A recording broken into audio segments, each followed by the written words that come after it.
साहब ये जो मैं अब मेरी जो अगर याददाश्त में है तो वो फिर मैंने अम्मी के जो यानी पोते और नवासे उनको भी इसी तरतीब में वो देखा कि अल्लाह वाली कर खुशहाली तू यूं ही देता है तू यूं ही पाली।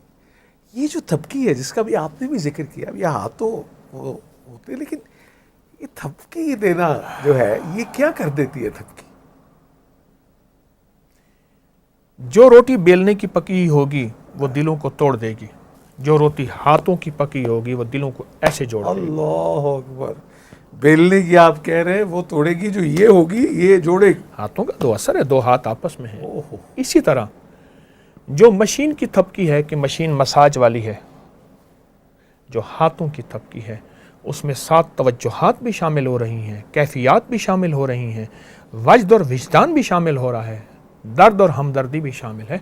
वो तवज्जुहात, ये देखें, आप नेशनल जियोग्राफी को उठाएं, कूंजे मेरे यहाँ हवेली में हैं, कूंजे ठंडी जगह रहती हैं, उनका मिजाज है, लेकिन गर्म जगह जाके अंडे दे आती हैं, साइबेरिया वो सारा इधर आना जो यही जी। अच्छा, अंडे दे के फिर वापस चली जाती हैं, वहीं तवज्जुहात से अंडों को सींचती हैं, और जिस अंडे से तवज्जो ख़त्म हो जाए वो ख़राब हो जाता है, जिस अंडे पे पूरी तवज्जो रहे, एक वक्त से मुद्दत के बाद बच्चा निकलता है और उड़ के फिर अम्मा के पास पहुंच जाता है। ये तवज्जुहात माँ की हैं। परिंदे को तो तवज्जुहात मिल जाती हैं, माँ माँ होती है। ये अंडों की, और जब आपने अभी मुर्गी ये सब बात की तो वो तो अगर उसको जब हिफाजत करनी हो अपने चूचों की, वो तो फिर कुछ नहीं देखती। कहने लगे कि मुर्गी जब 21 दिन का चिल्ला करती है अंडों पे तो उसे 3 चीज़ें मिलती हैं। एक टीम मिलती है चूज़ों की, दूसरी जुर्रत मिलती है, बिल्ली पे झपटती है, इससे पहले डरती है, फिर झपटती। हाँ, और तीसरी खोज मिलता है, वो ऐसे करके खुराक लेती है और बच्चों को पुकारती है। तो इसी तरह माँ जब माँ होती है फिर उसके अंदर भी अल्लाह पाक गैबी निज़ाम विजदान का, हाँ मेरे बेटे को भूख लगी है, मेरा दूध गिर रहा है, मेरे अंदर की कैफियत है, मेरा बच्चा उठ गया है, वो एक कश्फ होता है माँ को जो पर किसी को नहीं होता। मेरी अम्मी जी अल्लाह बख्शे कहती थी कि वो माँ 7 पर्दों में देख लेती है। हाँ, सच है, 7 पर्दों में देख, कुछ छुपा नहीं होता, छुपा नहीं, और अल्लाह भी कज लेता है, माँ भी कज लेती है, मतलब पर्दे देती। पर वो सतारुल यूं। एक ट्रांसपोर्टर ने मुझे एक बात कही, कहने लगा हम सुबह जाते थे अपने कारोबार पे, शाम को आते थे, एक दफ़ा ईद का दिन था तो अम्मा ने मुझे साय में देखा, कहने लगा हाँ पुत्र आते रहता, मस ले आइए, मस मूछे मसे जो मसे, जी जी जी। तेरी तो मसें आ गई हैं, अच्छा जवान हो गया है, अच्छा अब तेरी मैं शादी का फिक्र करूँ। बस कहा कि एक दफ़ा अम्मा ने मुझे उजाले में देखा था, पर उसके बाद फिर अम्मा दिन रात फिक्र में थी और मेरी फिर शादी कर दी।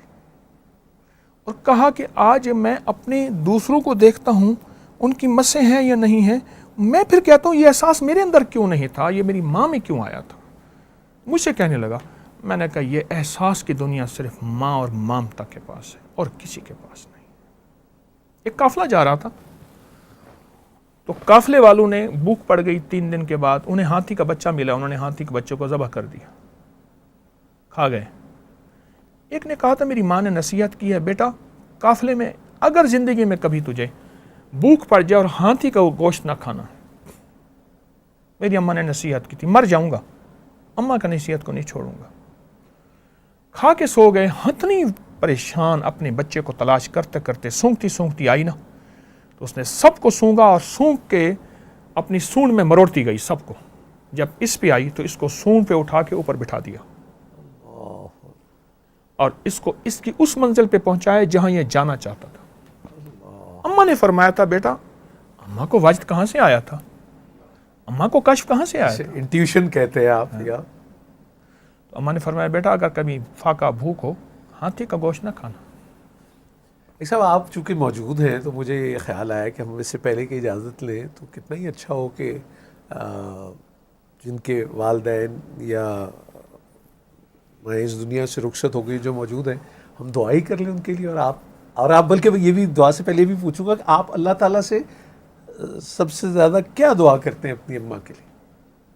मैं एक दुआ सुनाता हूँ, फरमाया हदीस में आता है, अब आप सुन के हैरान होंगे, जो बंदा 27 दफ़ा इस दुआ को पढ़ लेगा, जो दुआ मांगेगा कबूल होगी। आप देखें, अल्लाहुम्मा अग़फ़िरली वाली वालिदैया पहले आया है, वलिल मोमिनीना वल मोमिनात वल मुस्लिमीना वल मुस्लिमात अल अहयाउ मिनहुम वल अमवात, जिंदा मुर्दा मोमिन मोमिनात मुस्लिम, लेकिन पहले वालिदैन आया है, अल्लाहुम्मा अग़फ़िरली वाली वालिदैया। और हदीस में यहाँ तक आया है कि जो ये दुआ पढ़ेगा, और फिर रब्बना अग़फ़िरली वली वालिदैया आप हर नमाज में भी हर वो नमाज सिलसिला, में बिल्कुल ठीक। और फरमाया जो ये दुआ पढ़ेगा उसके ज़रिए से मखलूक को रिज़्क़ दिया जाएगा और उस मुस्तजाब दावत हो जाएगा। मुस्तजाब दावत ये है, बस यूं हाथ उठाया ही नहीं। मूसा अलैहिस्सलाम ने अल्लाह से अर्ज़ किया कि या अल्लाह, मेरा जन्नत में साथी कौन होगा? अल्लाह पाक ने फरमाया, बगदाद के फ़लाँ मोहल्ले की फ़लाँ गली के फ़लाँ घर में एक कसाई है, वो तेरा जन्नत में साथी होगा। चल पड़े, सफ़र करते करते वहाँ पहुँचे तो कसाई की दुकान पे पहुँचे और दुकान के बाद घर पहुँच, उसके साथ कहा मैं तेरा मेहमान होना चाहता हूँ, परदेसी हूँ। घर ले गया तो उसने गोश्त रखा, पकाया, किया। बूढ़ी अम्मा थी जो रुई के गाली की तरह थी, उसके मुंह में डालता गया।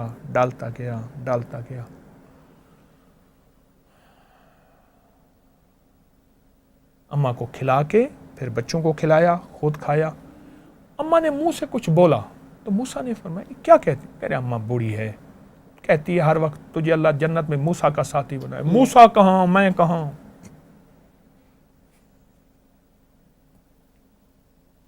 मूसा कहाँ, मैं कहाँ? अम्मा बस बूढ़ी है, दुआएं दे देती है। कहा तुझे मुबारक हो, मैं मूसा हूँ और रब के इंतखाब पे आया हूँ, तो माँ की खिदमत करता है, इस खिदमत की वजह से तुझे मैं ढूंढता ढूंढता खुद पहुँचा। तो ये जो अल्लाहुम्मा अग़फ़िरली वाली वालिदैया वाली दुआ है, अगर इस दुआ को पढ़ा जाए और वालिदैन और मोमिनीन मोमिनात सबका तसव्वुर हो, और जैसे आपने फरमाया रब्बि अग़फ़िरली वाली वालिदैया, हर नमाज के बाद ये नमाज मुकम्मल ही आप ये देखें ना, ये नमाज के बाद अत्तहियात में क्यों है? उसकी वजह है कि अत्तहियात नमाज की तकमील है और ये उसकी स्टैंप है, मुकम्मल और तस्दीक। ये उसकी मोहर है।